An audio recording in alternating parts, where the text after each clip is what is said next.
साथियों, आप सभी को नमस्कार। हम 70 बीपीएससी मेंस की क्लासेस पढ़ रहे हैं, उसी को आगे बढ़ाएंगे। जीएस पेपर 2 के ज्योग्राफी सेक्शन को अब हम कवर कर रहे हैं। इसमें आज हम जनसंख्या परिवर्तन के निर्धारक तत्व, जिसमें प्रजनन दर, मृत्यु दर और प्रवासन, जिसमें आंतरिक और अंतर्राष्ट्रीय प्रवासन, इन तीनों सेक्शन को आज हम कवर करेंगे। जनसंख्या और उससे संबंधित मुद्दों को डिस्कस कर रहे हैं, जिसमें हमने अपनी कल की क्लास में भारत में जनसंख्या वृद्धि क्यों बढ़ रही है, उसके पीछे क्या कारक हैं, उसके लाभ, चुनौतियों और सरकार के प्रयास और वे फॉरवर्ड, यानी इस पूरे सेक्शन को कंप्लीट किया था पिछली क्लास में। आज हम इस क्लास में जनसांख्यिकी सिद्धांत और संक्रमण को देख रहे हैं, जिसमें आज जनसंख्या परिवर्तन के निर्धारक तत्वों को डिस्कस करेंगे। ये इंपॉर्टेंट है क्योंकि प्रवासन इन दिनों लगभग अखबार की सुर्खियों में है।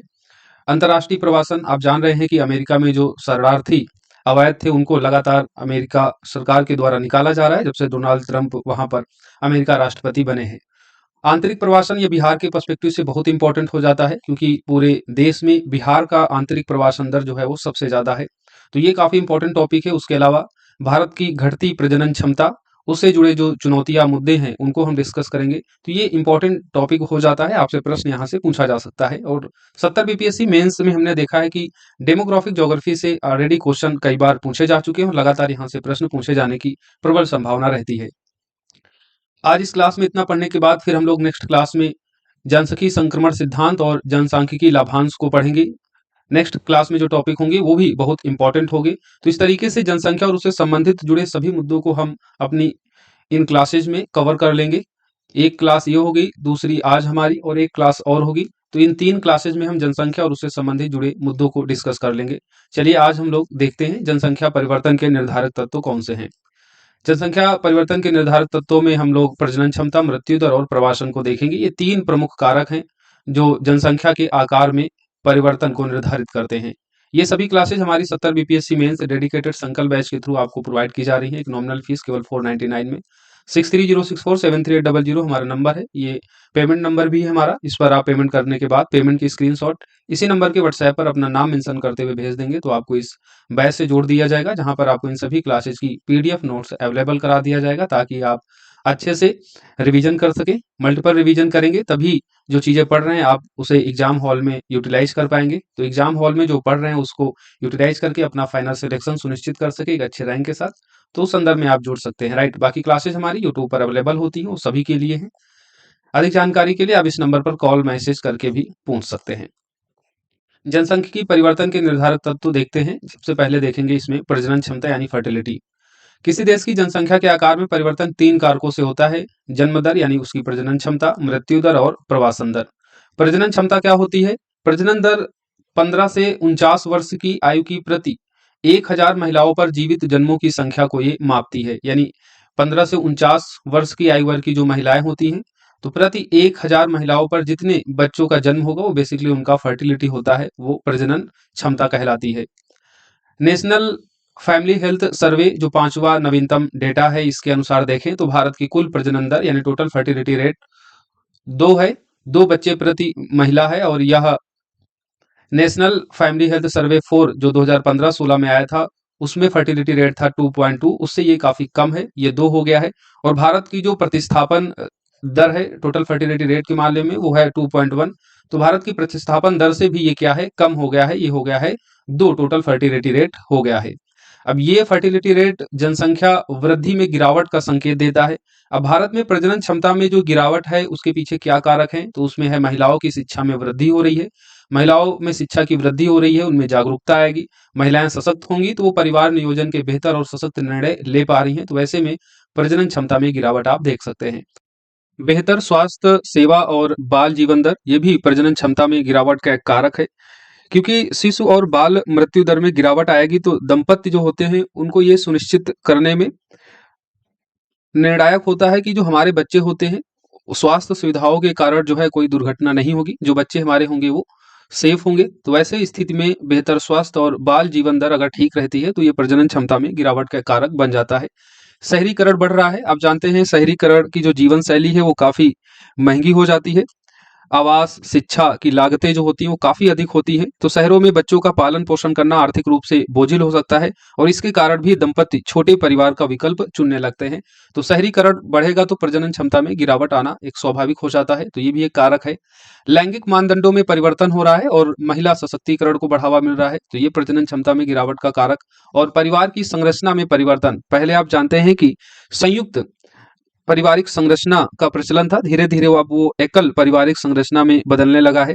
ऐसे में बच्चों की देखभाल में मदद करने के लिए परिवार के कम सदस्य होने के कारण जो दंपत्ति होते हैं, जो पति पत्नी होते हैं, वो कम बच्चे पैदा करने का विकल्प जो है चुनते हैं।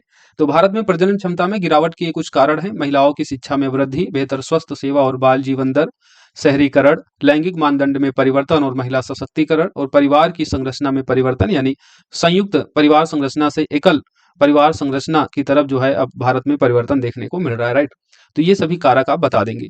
अब प्रजनन क्षमता में जो ये गिरावट है, इसको लेकर चिंताएं भी व्यक्त की जाती हैं, क्योंकि हाल ही की केस स्टडी अगर आप चाइना का देखते हैं, चाइना ने टू चाइल्ड पॉलिसी लागू की, उसके बाद में हम देख रहे हैं कि चाइना में जो डेमोग्राफिक डिविडेंड है वो काफी कम हो गया है। इसी तरीके से आप जापान में भी देखते हैं। तो प्रजनन दर के प्रतिस्थापन स्तर से नीचे गिरने को लेकर ये चिंता भी व्यक्त की जाती है। प्रजनन दर का प्रतिस्थापन स्तर कितना है? 2.1 है। और जो टोटल फर्टिलिटी रेट या प्रजनन दर की जो प्रतिस्थापन दर है नेशनल फैमिली हेल्थ सर्वे 5 के अनुसार वो कितना है? 2.0 है। तो ये जो गिरावट है प्रतिस्थापन स्तर से नीचे, इसके लेकर जो चिंताएं हैं उसमें सबसे पहली चिंता है जनसांख्यिकीय हानि। टोटल फर्टिलिटी रेट 2.1 के प्रतिस्थापन स्तर से नीचे की प्रजनन दरों के कारण वृद्ध जनों की जनसंख्या में वृद्धि होने लगती है। ऐसे में चीन के समान जनसांख्यिकी चुनौती उत्पन्न हो सकती है। दूसरा कारण क्या बन जाएगा चिंता का? वो होगा गैर विकासात्मक वय में वृद्धि। प्रजनन दर में अत्यधिक गिरावट के कारण वृद्ध होती जनसंख्या और घटते कार्यबल से पेंशन आदि पर सरकार की सब्सिडी बढ़ जाएगी, राइट। तो जनसांख्यिकी हानि होगी। जनसांख्यिकी हानि किस संदर्भ में होगी कि कार्यबल में कमी होगी, और दूसरी तरफ क्या होगा, जो वृद्ध आबादी होगी वो ज्यादा होती जाएगी। तो एक कारण तो ये हो जाएगा कि देश के पास युवा कार्यबल, युवा श्रम शक्ति की कमी हो जाएगी। दूसरा कारण क्या हो जाएगा कि सरकार के ऊपर जो है एक अतिरिक्त राजस्व दबाव बन जाएगा, क्योंकि वृद्ध आबादी का फिर भार किसके ऊपर होगा? सरकार का। सरकार उनको पेंशन, सब्सिडी आदि सहायता देगी, तो सरकार के ऊपर एक अतिरिक्त व्यय भी बढ़ेगा, तो सरकारी बोझ बढ़ेगा, गैर विकासात्मक व्यय में यानी वृद्धि होगी। श्रम शक्ति की कमी से आर्थिक स्थिरता को खतरा होगा, जैसा कि श्रम शक्ति में कमी के कारण जापान की आर्थिक मंदी में देखा गया था। तो वो स्थिति पैदा हो सकती है अगर इस तरीके की प्रतिस्थापन दर जो है लगातार नीचे रहती है। नवाचार में कमी का खतरा होगा। युवाओं की संख्या में कमी के कारण संभावित उद्यमियों और नव प्रवर्तकों की संख्या में कमी आती है। पुत्र प्राथमिकता के कारण विषम लिंगानुपात में और ज्यादा वृद्धि हो सकती है।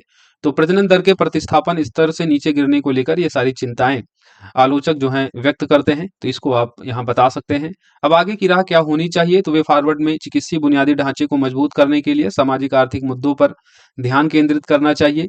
घटती प्रजनन दरों के प्रभाव को कम करने के लिए रोजगार सृजन को प्रोत्साहित करना चाहिए। यानी अगर प्रजनन दर घट रही है तो ऐसी स्थिति में जो लोग हैं उनको बेहतर रोजगार के अवसर उपलब्ध हो, ताकि अपने लिए वो आय सृजित कर सके, ताकि भारत पर जो है राजस्व बोझ ये बाद में न बन पाए। क्योंकि अगर वृद्ध आबादी सशक्त होगी, रोजगार के सृजन में लगी होगी, तो ऐसे में घटती प्रजनन दर को लेकर जो चिंताएं हैं वो कम होती दिखाई देंगी, राइट। तो घटती प्रजनन दर के प्रभाव को कम करने के लिए रोजगार सृजन करना बहुत इंपॉर्टेंट है, और भारत में बेरोजगारी एक बड़ा मुद्दा बनता जा रहा है। और जनसांख्यिकी लाभांश में उसको पढ़ेंगे भी कि जनसांख्यिकी लाभांश का बेहतर उपयोग हम नहीं कर पा रहे हैं। कारण क्या है कि भारत के जो अधिकांश युवा इस टाइम है उनको रोजगार नहीं मिल पा रहा है, उनमें स्किल्स की कमी है, और स्किल्स की कमी के कारण जो वर्तमान दौर की जो चुनौतियां हैं उनसे संबंधित जो नौकरियां हैं उनके लिए वो फिट नहीं हो पा रहे हैं। कई सारी ऐसे रिपोर्ट भी रिलीज की जाती हैं, हमने अपने डिफरेंट डिफरेंट क्लासेस में उन सभी डेटा को मेंशन भी किया है। आई होप आप उसे कनेक्ट कर पा रहे होंगे। समावेशी विकास को बढ़ावा देना चाहिए। वृद्ध आबादी के लिए बेहतर वृद्धावस्था देखभाल, स्वास्थ्य बीमा और पेंशन सुविधाओं में सुधार और सामाजिक सुरक्षा की सुविधाएं प्रदान करनी चाहिए। महिला केंद्रित दृष्टिकोण यानी महिलाओं को सामाजिक आर्थिक तौर पर सशक्त बनाने पर जोर देना चाहिए। तो वे फॉरवर्ड में ये सारी बातें आप बताएंगे। यहाँ पर हमने प्रजनन क्षमता के बारे में बात कर लिया है कि भारत की क्या प्रजनन क्षमता है, जो उसमें गिरावट आई है उसके पीछे क्या कारण है और क्या चिंताएं हैं, और आगे की राह क्या होनी चाहिए। अब हम देखेंगे मृत्यु दर। मृत्यु दर क्या होता है, पहले आप इसे डिफाइन कर देंगे। कुल जनसंख्या पर प्रति हजार प्रतिवर्ष होने वाली मौतों की गणना इसके द्वारा की जाती है। यानी प्रति हजार प्रति वर्ष में 1000 में कितने लोग एक साल में मर रहे हैं, उनकी संख्या बेसिकली मृत्यु दर कहलाती है। सैंपल रजिस्ट्रीकरण प्रणाली के नवीनतम आंकड़े जो 2020 में रिलीज किए गए थे सरकार के द्वारा, इन आंकड़ों के अनुसार राष्ट्रीय स्तर पर मृत्यु दर कितनी है, तो वो है 6। 2019 में भी 6 थी और 2020 में भी जो नवीनतम डेटा आया है सैंपल रजिस्ट्रीकरण प्रणाली का, उसके अनुसार भी राष्ट्रीय स्तर पर मृत्यु दर 6 है। मृत्यु दर में दो इंपॉर्टेंट हम डेटा को कंसीडर करते हैं, एक शिशु मृत्यु दर देखते हैं और दूसरा मातृ मृत्यु दर देखते हैं। शिशु मृत्यु दर क्या है, तो यह किसी दिए गए वर्ष में प्रति 1000 जीवित जन्मों पर 1 वर्ष से कम उम्र के शिशुओं की मृत्यु की संख्या होती है। यानी 1 वर्ष में प्रति 1000 जीवित जन्मों पर 1 वर्ष से जो कम आयु के बच्चे होते हैं उनकी मृत्यु की संख्या को हम काउंट करते हैं शिशु मृत्यु दर में। यह जनसंख्या के स्वस्थ और कल्याण का एक संवेदनशील सूचकांक होता है, यानी किसी देश में हेल्थ इंफ्रा कितना अच्छा है, वहां पर सरकार कल्याणकारी योजनाओं को कितने अच्छे से इंप्लीमेंट कर रही है, वो उसका बेसिकली एक संवेदनशील संकेतक होता है। क्योंकि अगर हेल्थ सेक्टर और सरकार सामाजिक सुरक्षा पर ध्यान नहीं दे रही है तो जो शिशु मृत्यु दर है बेसिकली वो वहां की ज्यादा होती है। सैंपल रजिस्ट्रीकरण प्रणाली के आंकड़े देखें तो इसके अनुसार राष्ट्रीय स्तर पर जो शिशु मृत्यु दर है वो 28 है, 2019 में ये 30 थी।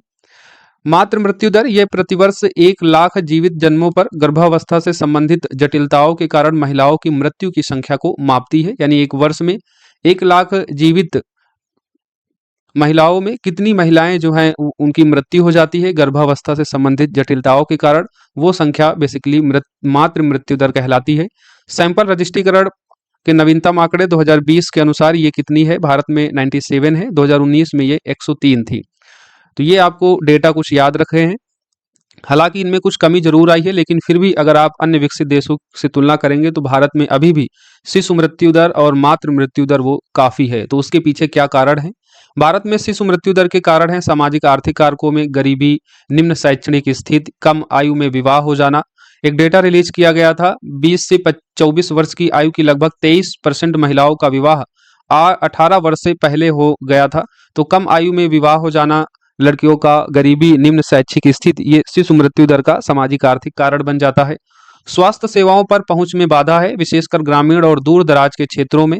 उदाहरण के लिए अभी भी ग्रामीण स्वास्थ्य केंद्रों में लगभग 27% चिकित्सकों के पद रिक्त हैं। इसके अलावा ग्रामीण व दूर दराज क्षेत्रों की जो स्वस्थ बुनियादी ढांचा है वो भी बहुत डैमेज है, बिजली आदि की समस्याएं वहां नहीं रहती है, डॉक्टरों की भी कमी है और अच्छे हॉस्पिटलों की भी कमी है। तो उसके कारण भी बच्चों की जो है मृत्यु हो जाती है।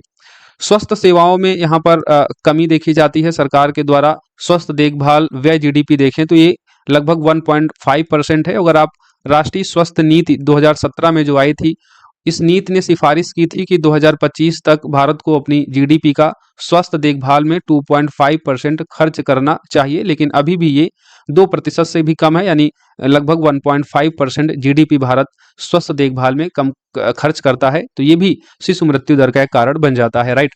पोषण की भारत में खराब स्थिति देखी जाती है। टीकाकरण की कमी, वर्ष 2020 में लगभग 1.4 मिलियन बच्चों का नियमित टीकाकरण नहीं हो पाया था। तो टीकाकरण की कमी, पोषण की खराब स्थिति, स्वास्थ्य व्यय में कमी, स्वास्थ्य सेवाओं तक पहुंच में बाधा है यानी सीमित पहुंच है, और सामाजिक आर्थिक कई कारक हैं जिसमें गरीबी, निम्न शैक्षणिक स्थिति, कम आयु में विवाह आदि आप देख सकते हैं भारत में शिशु मृत्यु दर के कारणों में। अब हम देखेंगे भारत में उच्च मातृ मृत्यु दर के क्या उत्तरदायी कारण हैं। तो इसमें स्वस्थ देखभाल संबंधी असमानता, WHO भी इस बात को रेखांकित करता है कि मातृ मृत्यु दर गुणवत्तापूर्ण स्वास्थ्य सेवाओं तक पहुंच में असमानता को प्रदर्शित करता है। यानी अगर स्वास्थ्य सुविधाएं बेहतर नहीं होंगी तो शिशु मृत्यु दर और मातृ मृत्यु दर के जो डेटा हैं उनमें आप बढ़ोतरी देखेंगे, वो ज्यादा होंगे।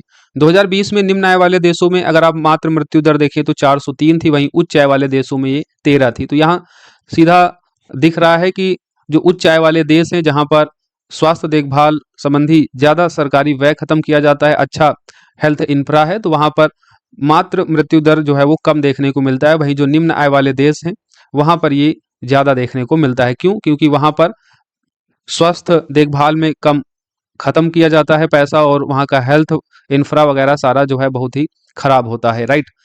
स्वास्थ्य बुनियादी ढांचा की सीमित पहुंच और खराब स्तर जो हमने शिशु मृत्यु दर में देखा था, वही ये मातृ मृत्यु दर का भी कारण बन जाता है। सामाजिक आर्थिक कारक में तो गरीबी, बाल विवाह, निम्न साक्षरता दर, पितृ सत्ता मानदंड जो भारत में है वो इसके पीछे कारक है। पोषण सुरक्षा की निम्न स्थिति, नेशनल फैमिली हेल्थ सर्वे 5 जो आया था, इसके अनुसार प्रजनन आयु वर्ग की 57% महिलाएं एनीमिया यानी रक्त अल्पता से ग्रसित हैं। महिलाओं में जागरूकता की कमी, स्वास्थ्य सुविधाएं, सरकारी योजनाओं, संस्थागत प्रसव के महत्व के बारे में जागरूकता में कमी भी मातृ मृत्यु दर का कारण बन जाता है। अभी भी ग्रामीण महिलाओं में कुछ पारंपरिक महिलाएं देखती हैं, वो प्रसव के दौरान जो है हॉस्पिटल नहीं जाती हैं, घर में ही प्रसव कराने का प्रयास करती हैं। तो ऐसी स्थिति में फिर महिलाओं की जो स्थिति है वो काफी खराब हो जाती है और कभी कभी मातृ मृत्यु दर का वो कारण भी बन जाता है। अनियोजित गर्भावस्था, अवैध गर्भपात से सेप्सिस के कारण कई मातृ मृत्यु होती हैं। तो भारत में उच्च मातृ मृत्यु दर के पीछे सारे कारण जिम्मेदार हैं। स्वस्थ देखभाल संबंधी असमानता, स्वास्थ्य बुनियादी ढांचे की सीमित पहुंच और खराब स्तर, सामाजिक आर्थिक कारक जिसमें गरीबी, बाल विवाह, निम्न साक्षरता दर और भारत का पितृ सत्ता मानदंड, पोषण सुरक्षा की निम्न स्थिति, जागरूकता की कमी और अनियोजित गर्भावस्था, ये सभी उत्तरदायी कारक हैं उच्च मातृ मृत्यु के। वस्तुतः उच्च शिशु और मातृ मृत्यु दर पिछड़ेपन और निर्धनता का स्पष्ट संकेत देता है। तो हमने दोनों के ही कारणों को देखा। आप निष्कर्ष में ये लिख सकते हैं कि वह उच्च शिशु और मातृ मृत्यु दर पिछड़ेपन और निर्धनता का स्पष्ट संकेत देती है। जैसे जैसे चिकित्सीय सुविधाएं, शिक्षा, जागरूकता और समृद्धि में सुधार होता है, इन दरों में अत्यधिक गिरावट देखी जाती है। अतः कहा जा सकता है कि विकास और शिशु और मृत्यु दरों में व्युत्क्रमानुपाती संबंध होता है। यानी जैसे जैसे विकास बढ़ेगा जिस क्षेत्र का, वहां पर शिशु और मातृ मृत्यु दर है उनमें कमी भी देखी जाएगी। और इसका सीधा सा उदाहरण आप उत्तर भारत के राज्य और दक्षिण भारत के राज्यों में आप देख सकते हैं। दक्षिण भारत के राज्य जहां पर अच्छा विकास की गति है, हेल्थ इंफ्रा, सारी चीजें अच्छी हैं, वहां का अगर आप साक्षरता दर देखेंगे, केरल हो चाहे कर्नाटक हो, तमिलनाडु, तेलंगाना, इन सबकी साक्षरता दर बेहतर है। तो वहां पर शिशु मृत्यु दर और मातृ मृत्यु दर का अगर आप डेटा देखेंगे वो उत्तर भारत राज्यों की तुलना में काफी कम है। इसलिए यहाँ पर देखें तो वास्तविकता में भारत जो जो है उसके दो देशों के रूप में काउंट होता है। अगर आप डेमोग्राफिक रूप से देखेंगे, उत्तर और दक्षिण के बीच अलग अलग प्रजनन और उत्प्रवास दरों के कारण भारत एक युवा देश होने के साथ साथ वृद्ध देश भी है, जो वैश्विक जनसांख्यिकी विभाजन को ये दर्शाता है। उत्तरी राज्यों को खराब स्वास्थ्य और निरक्षरता की गंभीर चुनौतियों का सामना करना पड़ रहा है, जबकि दक्षिण में केरल पहले ही बुजुर्गों के लिए सहायता प्राप्त आवास गृहों में कर्मचारियों की कमी का सामना कर रहा है। नीति निर्धारण में प्राथमिकताएं निर्धारित करना चुनौतीपूर्ण हो रहा है, क्योंकि देश को इन दो अलग अलग जनसंख्या संबंधी मुद्दों का एक साथ सामना करना होगा। अब भारत में दक्षिण राज्यों की तुलना में उत्तरी राज्यों में जनसंख्या स्थिरीकरण में पीछे रहने के कई सारे कारण हैं। दक्षिणी राज्यों में उच्च साक्षरता दर विशेषकर महिलाओं में परिवार नियोजन और प्रजनन स्वास्थ्य के बारे में बेहतर जागरूकता लाती है। दक्षिणी राज्यों में स्वास्थ्य सेवा संरचना और गर्भ निरोधक विधियों तक बेहतर पहुंच है, इससे प्रजनन दर को कम करने में योगदान मिल रहा है। दक्षिण में आर्थिक विकास और उच्च रोजगार के अवसर बड़े परिवार की आर्थिक आवश्यकताओं को कम करते हैं। दक्षिण राज्यों में सामाजिक मानदंड छोटे परिवारों को अधिक स्वीकार करता है, जबकि उत्तरी राज्यों में कम उम्र में विवाह और उच्च प्रजनन दर सांस्कृतिक रूप से अधिक प्रचलित हैं। दक्षिणी राज्यों में जनसंख्या नियंत्रण पर सरकारी नीतियों का अधिक प्रभावी क्रियान्वयन होता है। और बीपीएससी में ये क्वेश्चन पूछा जा चुका है कि जो डेमोग्राफिक है उसमें विविधता है, उसके पीछे क्या कारण है। तो आप ये सभी कारक जो है बता सकते हैं अगर फिर से क्वेश्चन इस तरीके का पूछा जाए तो, इसलिए हमने यहाँ पर अलग से इस बात को मेंशन कर दिया है। जनसंख्या परिवर्तन के निर्धारक में हमने प्रजनन क्षमता और मृत्यु दर को देख लिया है। अब हम देखेंगे प्रवासन यानी माइग्रेशन। माइग्रेशन को भी हम दो भागों में यहाँ डिवाइड करके देखेंगे। एक आंतरिक प्रवासन यानी राज्य के भीतर या फिर एक राज्य से दूसरे राज्यों में जो लोग प्रवास करते हैं उनको देखेंगे, और दूसरा देखेंगे देश के बाहर जो लोग जाते हैं कमाने के लिए, अपनी जीविका उपार्जन के लिए, स्वास्थ्य शिक्षा के बेहतर अवसर तलाशने के लिए। तो जो अंतर्राष्ट्रीय प्रवासन है, इंटरनेशनल माइग्रेशन है, उसको भी हम यहाँ पढ़ेंगे। ये काफ़ी इंपॉर्टेंट है। जिस तरीके से अखबार की सुर्खियों में प्रवासन का मुद्दा इन दिनों देखा जा रहा है, प्रश्न यहाँ से बन सकता है। प्रवासन क्या होता है, सबसे पहले एक हम इसकी डिफिनेशन देख लेते हैं। आप साधारण शब्दों में भी बता सकते हैं, लेकिन अपने डिफिनेशन को अच्छा प्रभावी बनाने के लिए अंतर्राष्ट्रीय प्रवासन संगठन की डिफिनेशन को ऐड ऑन करेंगे। अंतर्राष्ट्रीय प्रवासन संगठन के अनुसार कोई भी व्यक्ति जो एक अंतर्राष्ट्रीय सीमा के पार या अपने सामान्य निवास स्थान से दूर किसी राज्य में पलायन करता है तो उसे प्रवासी माना जाता है। यानी अंतर्राष्ट्रीय स्तर पर अगर देखेंगे प्रवासन, तो जो अपने भारत से बाहर जाएगा तो वो अंतर्राष्ट्रीय प्रवासन की स्थिति में आ जाएगा। और कोई व्यक्ति अगर अपने राज्य के भीतर, मान लीजिए आप आरा में रहते हैं, पटना काम करने गए, या फिर बिहार से निकलकर आप दूसरे किसी राज्य में गए हैं, दिल्ली गए, महाराष्ट्र गए, गुजरात गए, तो वो आंतरिक प्रवासन कहलाएगा। तो कोई भी व्यक्ति जो एक अंतर्राष्ट्रीय सीमा के पार या अपने सामान्य निवास स्थान से दूर किसी राज्य में पलायन करता है तो उसे प्रवासी माना जाता है।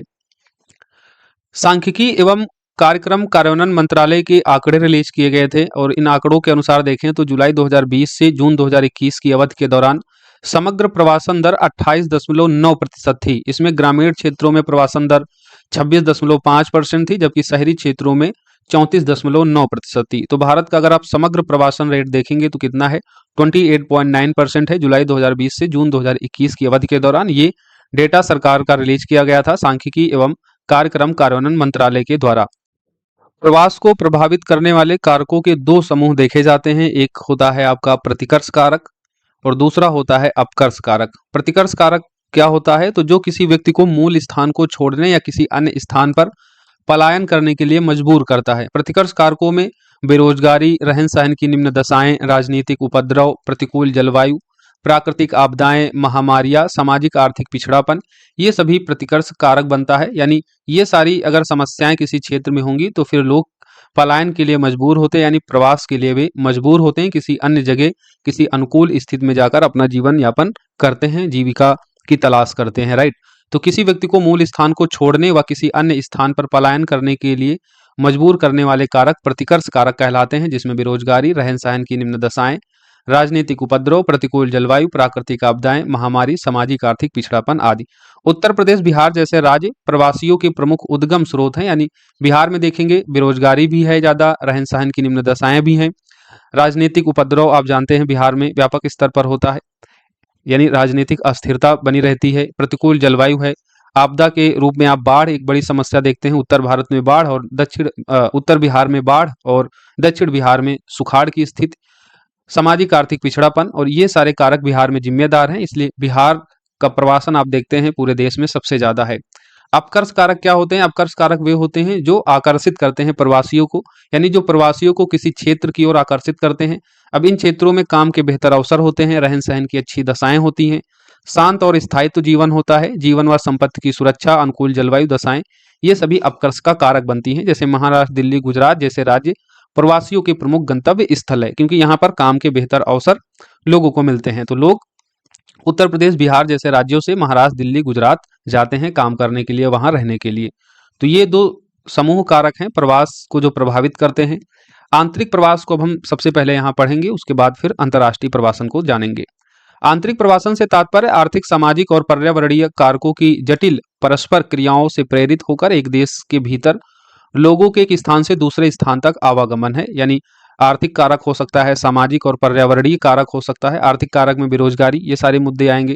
सामाजिक कारक में स्वास्थ्य, शिक्षा, ये सारी जो बुनियादी सुविधाएं अगर वो बेहतर नहीं मिल पा रही हैं। पर्यावरणीय कारकों में अगर बेहतर जलवायु स्थित नहीं है, आपदाएं वहां पर बनी रहती हैं, तो इन सभी जटिल क्रियाओं से प्रेरित होकर फिर व्यक्ति क्या करता है, अपना स्थान छोड़ने के लिए मजबूर हो जाता है। तो एक ही देश के भीतर अगर वो व्यक्ति प्रवास कर रहा है तो आंतरिक प्रवास की डिफिनेशन के अंतर्गत आएगा। 2011 की जनगणना के अनुसार भारत में आंतरिक प्रवासियों की संख्या 45.36 करोड़ थी, जो देश की कुल आबादी का 37% था। तो भारत में आप प्रवासन की समस्या देख सकते हैं। आंतरिक प्रवासन में भी भारत का जो डेटा है वो व्यापक है, और अभी हम अंतर्राष्ट्रीय प्रवासन देखेंगे, उसमें भी पूरे विश्व में सबसे ज्यादा जो प्रवासी हैं वो भारतीय ही हैं।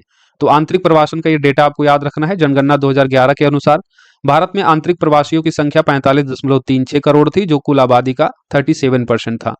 आंतरिक प्रवास के जो कारक हैं, जो चालक हैं, उसमें हम देख लेते हैं। तो एक तो आर्थिक कारक है, विशेष रूप से रोजगार के अवसर की कमी आंतरिक प्रवास को बढ़ाते हैं।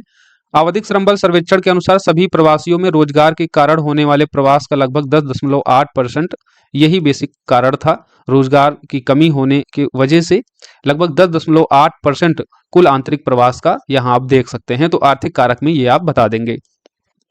सामाजिक कारक में विवाह, विशेषकर महिलाओं में ये देखने को मिलता है। भारत में प्रवासन रिपोर्ट 2020-21 के अनुसार महिला प्रवासन दर 47.9% थी, जिसमें 86.8% महिलाएं विवाह के लिए पलायन की थी, राइट। तो यानी महिलाओं का विवाह हो जाता है तो फिर वो अपना स्थान छोड़ती हैं, आप देखते ही हैं। तो महिलाओं में बेसिकली ये सामाजिक कारक देखने को मिलता है, जिसमें विवाह सबसे महत्वपूर्ण आप देख सकते हैं।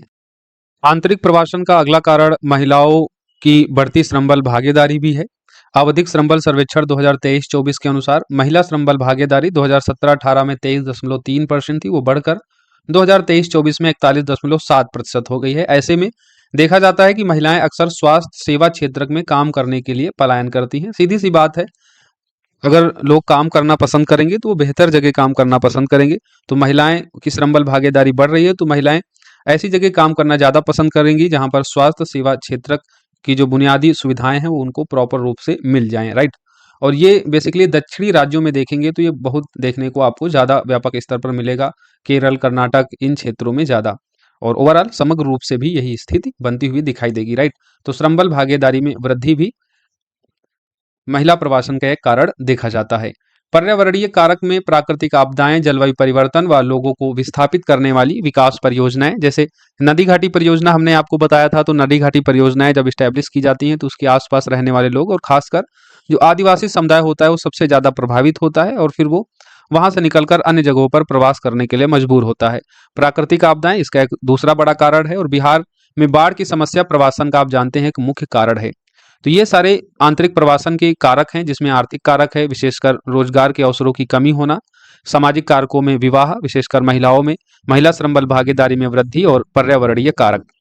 अब हम देखते हैं आंतरिक प्रवासन के महत्व क्या है। यानी जब लोग मान लीजिए बिहार में रह रहे हैं तो बिहार में प्रवासन की जो दर सबसे ज्यादा है, उसके कुछ महत्व भी होंगे और कुछ चुनौतियां भी होंगी। तो महत्व में अगर देखेंगे तो आर्थिक प्रेशर होता है, यानी जब लोग दूसरी जगह कमाने जाते हैं और कमाने के बाद जो अतिरिक्त आय बचती है तो वो घर वापस भेजते हैं, तो जिससे उनके मूल स्थान पर सकारात्मक प्रभाव पड़ता है, राइट। यानी बिहार में अगर कोई व्यक्ति है जो अन्य राज्य में पैसा कमा रहा है और वहां से अगर भेजता है तो बिहार की जो आर्थिक गतिविधियां हैं उनमें जो है बढ़ोतरी देखी जाएगी। और बिहार के संदर्भ में देखा भी जाता है कि बिहार में व्यापक स्तर पर आर्थिक प्रेशर होता है और उससे बिहार की आर्थिक गतिविधियां जो हैं वो संचालित होती हैं। तो प्रवासी अतिरिक्त आय घर वापस भेजते हैं, जिसका उनके मूल स्थान पर सकारात्मक प्रभाव पड़ता है। सामाजिक प्रेशर के संबंध में महत्व देखें तो प्रवासी लोगों के सामाजिक जीवन को बेहतर बनाने में ये मदद करता है, क्योंकि वे नई संस्कृतियों, रीति रिवाजों, भाषाओं के बारे में सीखते हैं, जो लोगों के बीच भाईचारे को बेहतर बनाने में मदद करता है एवं अधिक समानता और सहिष्णुता सुनिश्चित करता है। तो सामाजिक प्रेषण में भी इसका महत्व है। जीवन की गुणवत्ता में सुधार होगा, क्योंकि जहां पर काम के बेहतर अवसर नहीं है, अगर लोग वहां से निकलकर दूसरी जगह अच्छा रोजगार प्राप्त कर लेते हैं, रोजगार प्राप्त होगा तो उनके आर्थिक जीवन में सुधार होगा और ये जीवन की गुणवत्ता में समग्र रूप से वृद्धि करेगा। तो प्रवासन रोजगार और आर्थिक समृद्धि की संभावना को बढ़ाता है, जो बदले में जीवन की गुणवत्ता में सुधार करता है। श्रम मांग और आपूर्ति, यानी श्रम की मांग और आपूर्ति में अंतराल को यह समाप्त करता है। यानी देख रहे हैं कि केरल यानी अन्य दक्षिण जो राज्य हैं वहां पर वृद्ध आबादी अब लगातार बढ़ती जा रही है। तो वैसे में उत्तर भारत के जो लोग वहां पर काम करने जाते हैं तो श्रम अंतराल को वो कम करते हैं, जो आर्थिक गतिविधियों को तेज करने में वहां मदद कर रहा है। और दूसरा, शहरीकरण में भी वृद्धि हो रही, क्योंकि अक्सर देखा जाता है लोग ग्रामीण क्षेत्रों में शहरी क्षेत्रों में काम करने जाते हैं, तो उससे शहरीकरण में भी बढ़ोतरी हो रही है, राइट। तो ये कुछ लाभ हैं। लाभ के साथ साथ अब चुनौतियां भी हैं। आंतरिक प्रवास के समझ आने वाली कौन सी चुनौतियां हैं, तो चुनौतियों में सबसे बड़ी चुनौती हो जाती है आर्थिक मुद्दों की, क्योंकि बेसिकली जो श्रमिक हैं उनमें जो ज्यादा संख्या है वो अकुशल होते हैं। अकुशल श्रमिक होने के कारण अनौपचारिक क्षेत्र में कार्यरत होते हैं, वैसे में उनकी जो रोजगार की निश्चितता है वो नहीं होती है उनमें, और अक्सर देखा जाता है कि प्रायः न्यूनतम वेतन मानकों से भी कम उनको वेतन दिया जाता है। प्रवासी श्रमिकों को प्रायः न्यूनतम वेतन मानकों से भी कम वेतन दिया जाता है। साथ ही रोजगार की अनौपचारिक प्रवृत्ति के कारण उनकी नौकरी छूटने की संभावना अधिक होती है। तो पहला आर्थिक मुद्दा हो जाता है प्रवासी श्रमिकों के संदर्भ में। दूसरा, सीमित सामाजिक सुरक्षा। 2017 की नीति आयोग की रिपोर्ट में ये बात सामने आई थी कि अधिकांश राज्यों में आंतरिक प्रवासियों की आवश्यकताओं को पूरा करने के लिए कुशल तंत्र का अभाव है। उदाहरण के लिए 2020 में किए गए एक सर्वेक्षण से पता चला था कि 70% से अधिक आंतरिक प्रवासी बच्चों को उनके अस्थायी कार्य स्थानों के पास उचित शिक्षा व स्वास्थ्य सुविधाओं तक पहुंच प्राप्त नहीं हो पाती है। यानी जो प्रवासी रहते हैं वो अधिकांशतः झुग्गी झोपड़ियों में रहते हैं और ऐसे स्थान पर रहते हैं जहां पर बेहतर स्वास्थ्य सुविधाओं तक उनकी पहुंच नहीं हो पाती है।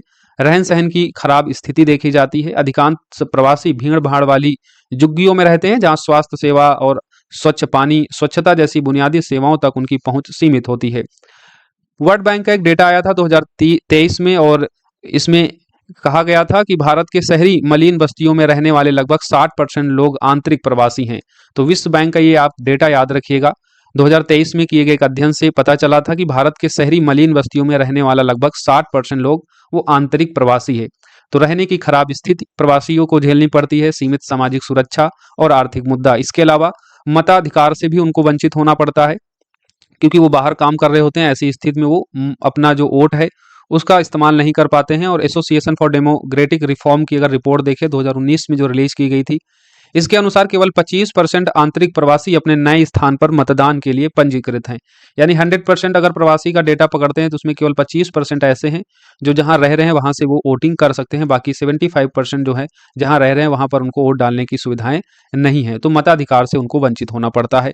सामाजिक बहिष्कार भी एक बड़ा कारण है। प्रवासियों को भेदभाव और सांस्कृतिक बाधाओं का सामना करना पड़ता है। और हाल ही में अखबार की सुर्खियों और आपने सोशल मीडिया में देखा भी होगा कि तमिलनाडु में हिंदी भाषी लोगों पर कथित तौर पर किए गए हमलों के वीडियो सामने आए थे। तो ये सारी चुनौतियां हैं आंतरिक प्रवास को लेकर।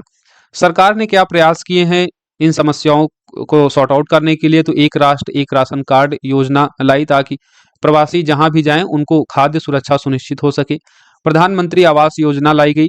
प्रवासी श्रमिक सहित शहरी गरीबों को वित्तीय सहायता के माध्यम से उनको किफायती आवास प्रदान किया जा सके। ई श्रम पोर्टल लाया गया।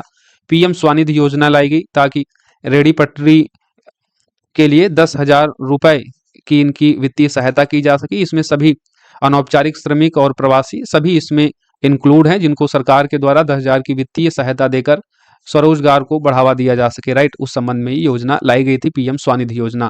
प्रधानमंत्री जीवन ज्योति बीमा योजना, जिसमें प्रवासी श्रमिक भी शामिल हैं, इनको 2 लाख रुपए का बीमा कवरेज दिया जाता है। इस योजना के तहत अगर कोई दुर्घटना हो जाती है किसी प्रवासी के साथ में।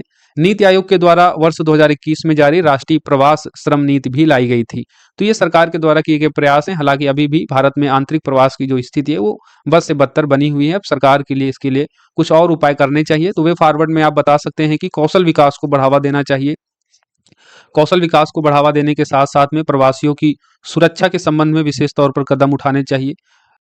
नेक्स्ट अब हम अंतर्राष्ट्रीय प्रवासन को देखेंगे। जैसे हमने आंतरिक प्रवासन को देखा, आंतरिक प्रवासन में राज्य अपने राज्य में ही जब अपना स्थान छोड़कर किसी दूसरे स्थान पर जाते हैं, मान लीजिए आप ग्रामीण क्षेत्र में रह रहे हैं और आप पटना जैसे शहरों में काम करने के लिए गए, या फिर बिहार से बाहर किसी दूसरे राज्य में गए, दिल्ली, महाराष्ट्र, गुजरात, तो वो आंतरिक प्रवासन में आता है।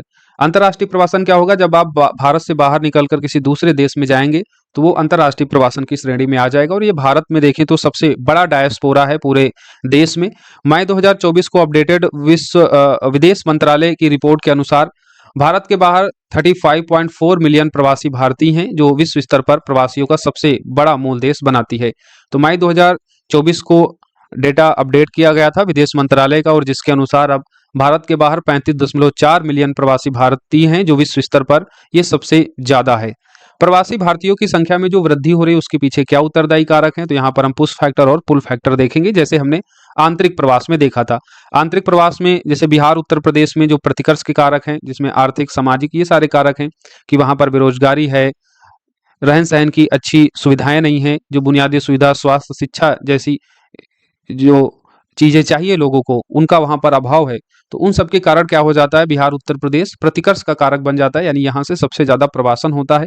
फिर अपकर्ष के कारक दिल्ली, गुजरात, महाराष्ट्र बन जाते हैं, क्योंकि वहां पर बेहतर काम के अवसर हैं, वहां का हेल्थ और एजुकेशन का जो इंफ्रा है वो बेहतर है, तो लोग अच्छा जीवन जीने के लिए जो है उन राज्यों की तरफ मूव ऑन करते हैं। उसी तरीके से अब भारत और अन्य विकसित देशों की तुलना करेंगे।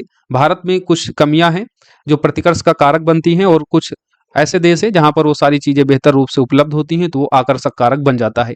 भारत के संदर्भ में प्रतिकर्ष कारक क्या है? तो आर्थिक कठिनाइयों में भारत में अभी भी गरीबी का उच्चतम स्तर है, रोजगारी के अवसरों की कमी है, असमानता है आदि नागरिकों को कहीं और बेहतर आर्थिक संभावनाएं तलाश करने के लिए बाध्य करती हैं, जो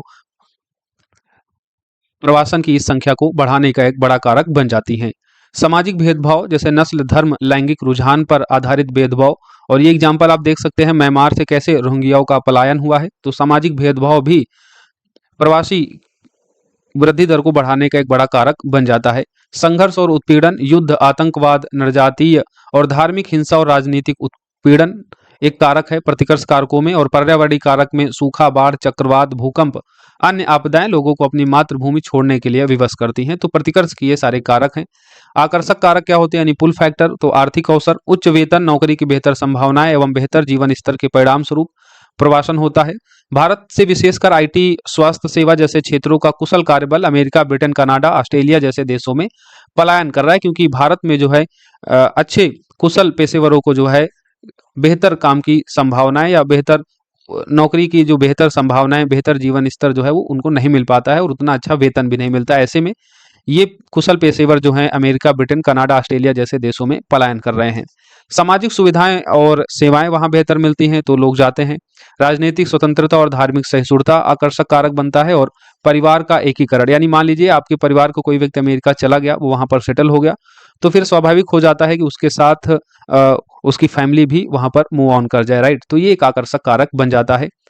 प्रतिकर्ष के कारकों में आर्थिक कठिनाई, सामाजिक भेदभाव, संघर्ष, उत्पीड़न, पर्यावरणीय कारक जिम्मेदार हैं। वहीं आकर्षक कारकों में आर्थिक अवसर की सुनिश्चितता, सामाजिक सुविधाएं और बेहतर सेवाएं, राजनीतिक स्वतंत्रता और धार्मिक सहिष्णुता और परिवार का एकीकरण ये जिम्मेदार है। अन्य कारकों में देखें तो तकनीकी प्रगति भी है। बेहतर परिवहन और संचार प्रौद्योगिकियों ने लोगों के लिए प्रवास और अपनी मातृभूमि से जुड़े रहना अब आसान बना दिया है। तो वैसी स्थिति में लोग जो हैं अब अपने देश से निकलकर बाहर देश जाते हैं, काम करते हैं, और इन सारी चीज़ों के कारण जो है ये और भी ज़्यादा बढ़ गया है, क्योंकि अब लोगों को ज़्यादा दिक्कत नहीं होती है। बेहतर परिवहन और संचार प्रौद्योगिकियां डेवलप हो गई हैं। भारत के बेहतर होते द्विपक्षीय संबंध भी इसको बढ़ावा देते हैं, राइट। अब हम देखेंगे इसका क्या महत्व है। तो महत्व में पहला महत्व तो आर्थिक महत्व हो जाता है। आर्थिक महत्व में रेमिटेंस, आप जानते हैं भारत विश्व में विप्रेषण का सबसे बड़ा प्राप्त करता है।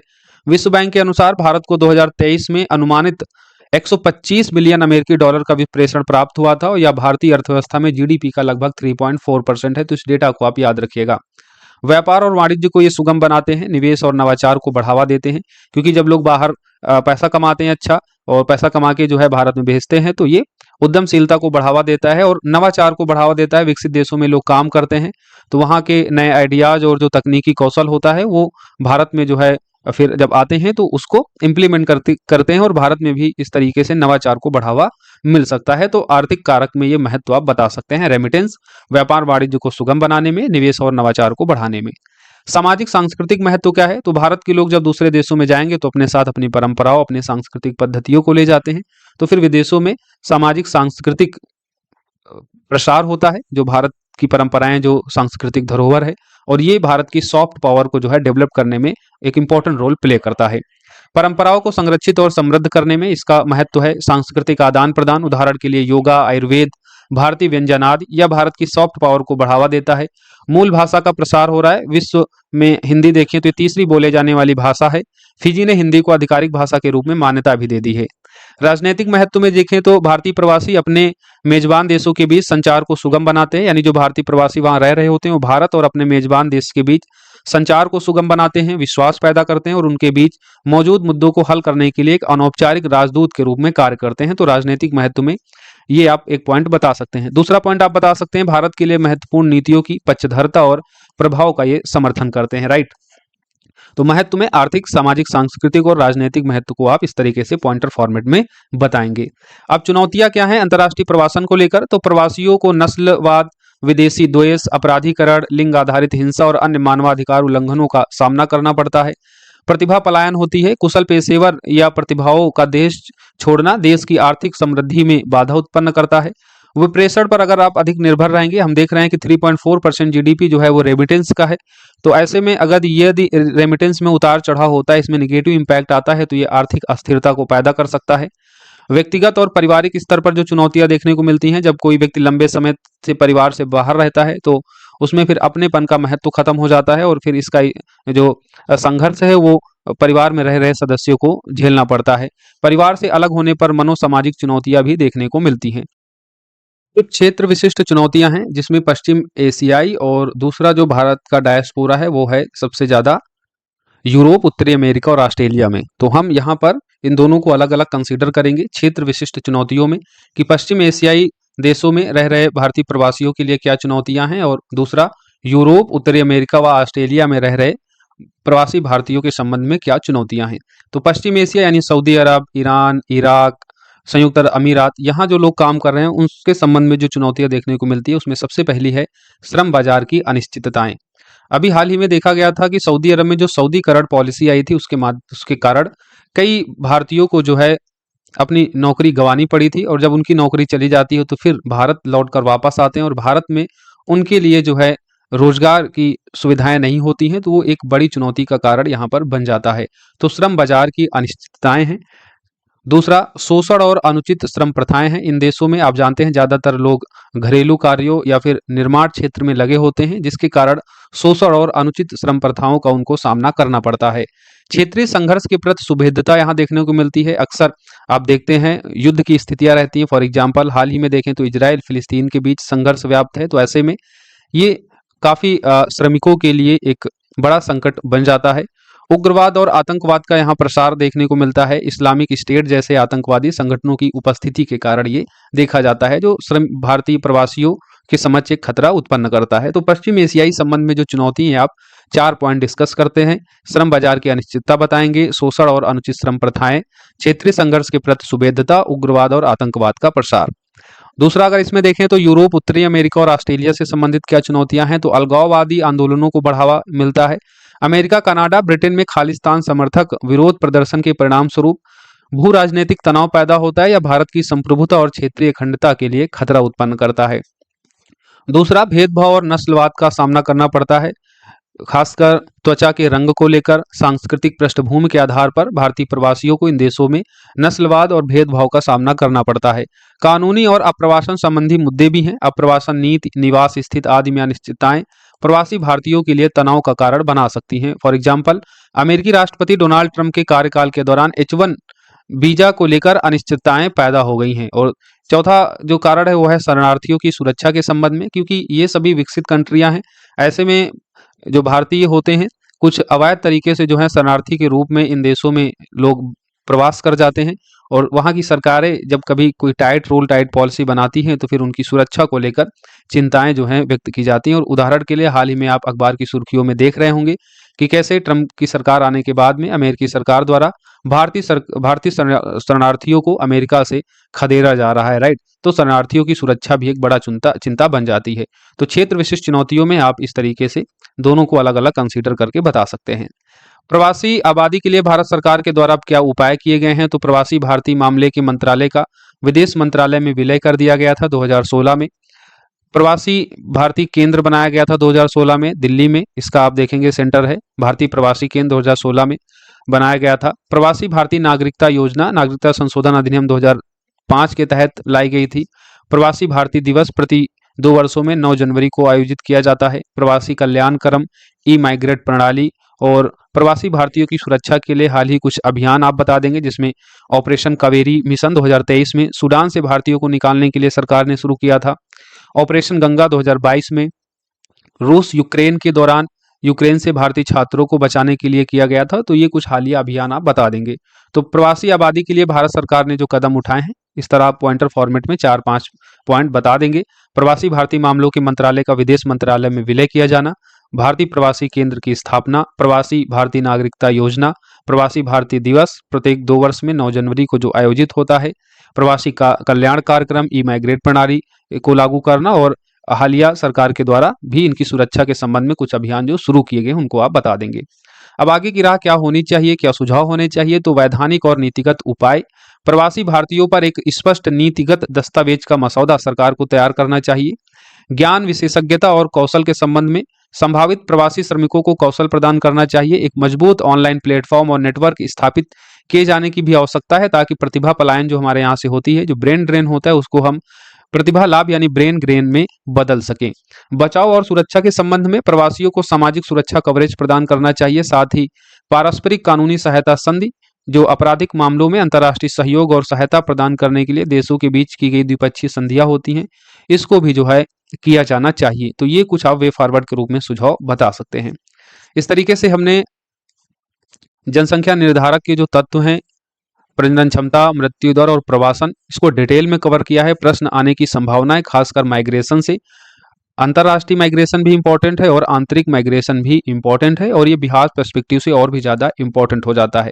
और घटती प्रजनन क्षमता भी आपके एग्जाम पॉइंट ऑफ व्यू से महत्वपूर्ण है। तो जो चीज़ें पढ़ाई जाती हैं वो इंपॉर्टेंट है, इसलिए इसको अच्छे से पढ़िए, रिवीजन कीजिए। PDF नोट्स के लिए आप हमारे ग्रुप से जुड़ सकते हैं, नॉमिनल फीस 499 में। ये हमारा पेमेंट नंबर है 6306473800। यहाँ पर पेमेंट करके पेमेंट की स्क्रीनशॉट इसी नंबर के व्हाट्सएप पर आप भेज देंगे तो आपको इस ग्रुप से जोड़ दिया जाएगा, जहाँ पर इवोक आईएएस के द्वारा कंडक्ट की जाने वाली सभी क्लासेज की नोट्स पीडीएफ आपको अवेलेबल हो जाएंगी, ताकि आप इनका अच्छे से रिवीजन कर सके। राइट, बाकी अन्य जानकारी के लिए आप इस नंबर पर कॉल मैसेज भी कर सकते हैं। मिलेंगे हम लोग नेक्स्ट क्लास में। जब तक आप लोग पढ़िए, जहां है वहां सुरक्षित रहिए, अपना ख्याल रखिए। नेक्स्ट क्लास में हम इस जनसंख्या और संबंधित मुद्दों को पूरा कंप्लीट कर लेंगे। अगली क्लास में हम जनसांख्यिकी संक्रमण के सिद्धांत को पढ़ेंगे, जनसांख्यिकी लाभांश को देखेंगे और सोशल कैपिटल को देख लेंगे। राइट।